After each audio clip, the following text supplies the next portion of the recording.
ដែនជម្រកសត្វព្រៃកែវសីមាជាតំបន់ដ៏សំខាន់នៃប្រទេសកម្ពុជា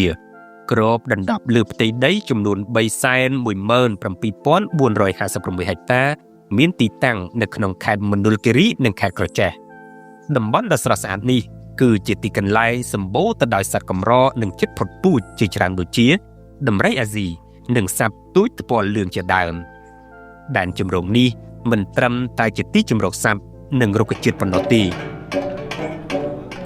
ប៉ុន្តែថែមទាំងជាទីកន្លែងបណ្ដុំនូវវប្បធម៌និងកេរមរតកជាដួងព្រលឹងរបស់ជនជាតិដើមភាគតិចពូណូផងដែរនៅក្នុងដែនជម្រកសត្វព្រៃកែវសីមាជនជាតិដើមភាគតិចពូណូបានរស់នៅដោយមានទំនាក់ទំនងយ៉ាងជិតស្និទ្ធជាមួយព្រៃឈើប្រពៃណីភាសានិងវប្បធម៌របស់ពួកគាត់មានការតភ្ជាប់យ៉ាងជ្រាលជ្រៅទៅនឹងបរិស្ថានធម្មជាតិទោះជាយ៉ាងណាពួកគាត់ក៏កំពុងប្រឈមនឹងបញ្ហាមួយចំនួនក្នុងការរក្សាវប្បធម៌និងរបៀបរបបនៃការរស់នៅទៅតាមទម្លាប់ដែលកំពុងរងការរំខានពីទំនើបកម្មនិងកត្តាសម្ពាធផ្សេងៗជនជាតិដើមភាគតិចពូណូនៅតែប្រឈមនឹងបញ្ហាមួយចំនួនដូចជាការរំលោភដីធ្លីនិងការកាប់បំផ្លាញព្រៃឈើដោយខុសច្បាប់ដែលប៉ះពាល់ទៅដល់ព្រៃដូនតារបស់ពួកគាត់និងធ្វើឲ្យមានការរំខានដល់ជីវភាពរស់នៅនិងទំនៀមទម្លាប់វប្បធម៌របស់ពួកគាត់ផងដែរ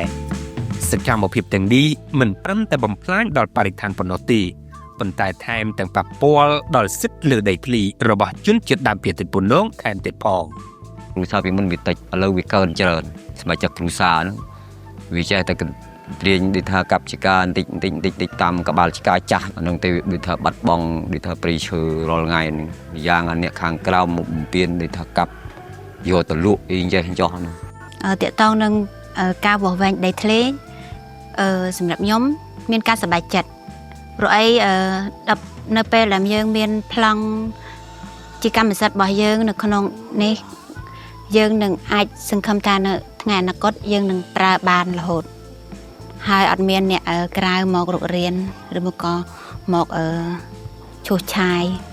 ដែលមានការគ្រប់គ្រងពីគម្រោង Red Book កែវសីមាអង្គការ WCS បានសហការជាមួយសហគមន៍ក្នុងតំបន់និងភាគីពាក់ព័ន្ធដើម្បីដោះស្រាយបញ្ហាទាំងនេះតាមរយៈការជំរុញសិទ្ធិជនជាតិដើមភាគតិចពូណូការពង្រឹងជំនាញវិជ្ជាជីវៈនិងការគិតគូរពីនិរន្តរភាពលើប្រព័ន្ធអេកូឡូស៊ីនិងសុខុមាលភាពរបស់ប្រជាជនអង្គការ WCS ក៏បានគិតគូរបន្ថែមទៀតក្នុងការជួយដល់ជនជាតិដើមភាគតិចពូណូដើម្បីការពារដីធ្លីនិងបង្កើនជីវភាពរស់នៅរបស់ពួកគាត់ថែមទៀតផងជារួមនៅក្នុងដែនជម្រកសត្វព្រៃកែវសីមានេះបើយើងនិយាយអំពីនីតិវិធីនៃការរវត្តជុំជីដីជនជាតិដើមភាគតិចយើងមាន7សហគមន៍ដែលទទួលបានកម្មសិទ្ធិហើយយើងមាន7សហគមន៍ទៀតដែលមានវិធានការការពារពីគណៈកម្មាធិការគ្រប់គ្រងដីរដ្ឋខេត្តមណ្ឌលគិរីបាទពីសហគមន៍ទៀតស្ថិតនៅក្នុងដំណើរការនៅឡើយទេបាទតែយ៉ាងណាទម្រង់នៃកម្មសិទ្ធិសមូលភាពនេះគឺជាទម្រង់នៃការការពារ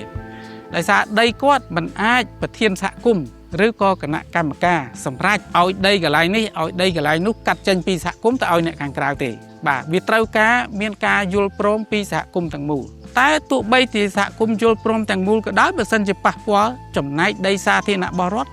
ក៏អត់អាចធ្វើបានដែរមានអីខ្លះដីសាធារណៈរបស់រដ្ឋហ្នឹងមានព្រៃអរៈមានព្រៃកប់ខ្មោចដីបំរុងចាំបាច់ដូរវេនដំណាំដែលយើងហៅថាចំការវេនេចរនេះអញ្ចឹងកន្លែងនេះគឺជាចំណុចសំខាន់នៃការអនុវត្តសិទ្ធិទាំង3ប្រើប្រាស់អាស្រ័យផលនិងចាត់ចែងអាពាក្យចាត់ចែងមិញនេះនៅក្នុងសហគមន៍ជនជាតិដើមភាគតិចវាប្រកបនៅពាក្យគ្រប់គ្រងការពាររួមគ្នាអញ្ចឹងបើសិនជាសមាជិកណាមួយគាត់មានបញ្ហាសហគមន៍ទាំងអស់ត្រូវចេញមុខដើម្បីការពារសិទ្ធិនៃកម្មសិទ្ធិរបស់គាត់បាទតាមរយៈបានកម្មសិទ្ធិខ្ញុំឃើញថាទី1កាលណាចុះបញ្ជីដីសមូហភាពជនជាតិដើមភាគតិចគឺជួយគាត់ការពារបានច្រើនចាគឺការពារផ្នែកផ្លូវច្បាប់តែម្ដងហើយរឿងដែលយើងត្រូវគិតបន្តគឺតកតងនឹងការគ្រប់គ្រងនិងការប្រើប្រាស់ដីផ្ទៃក្នុងហ្នឹងឲ្យបានសមភាពសមធម៌ឲ្យបានច្បាស់លាស់ជាសហគមន៍ខ្លួនឯងត្រូវមានគេហៅគោលការណ៍ឬក៏បទបញ្ជាផ្ទៃក្នុងមួយរៀបចំថាតើដីសមូហភាពនៅក្នុងភូមិគាត់ហ្នឹងត្រូវប្រើប្រាស់របៀបម៉េច ចាដីណាដែលដីសម្រាប់ការពារដីណាសម្រាប់ធ្វើស្រែដីណាសម្រាប់ធ្វើចម្ការឬក៏កប់សពឬក៏កន្លែងទីសក្ការៈបូជាឬក៏កន្លែងប្រមូលផលអនុផលព្រៃឈើ គម្រោង Red Book កៅសីមាមិនត្រឹមតែដោះស្រាយបញ្ហាបរិស្ថាននិងបញ្ហាដីធ្លីប៉ុណ្ណោះទេប៉ុន្តែថែមទាំងជួយបង្កើនជីវភាពសហគមន៍ផងដែរតាមរយៈកម្មវិធីមួយចំនួនដូចជាការចិញ្ចឹមសត្វការធ្វើសិប្បកម្មការកសាងសាលារៀនការផ្ដល់ទឹកស្អាតនិងការដំឡើងប្រព័ន្ធសូឡាហើយគម្រោងនេះក៏នាំយកការអភិវឌ្ឍប្រកបដោយចីរភាពទៅកាន់ភូមិចំនួន20នៅក្នុងដែនជម្រកសត្វព្រៃកៅសីមា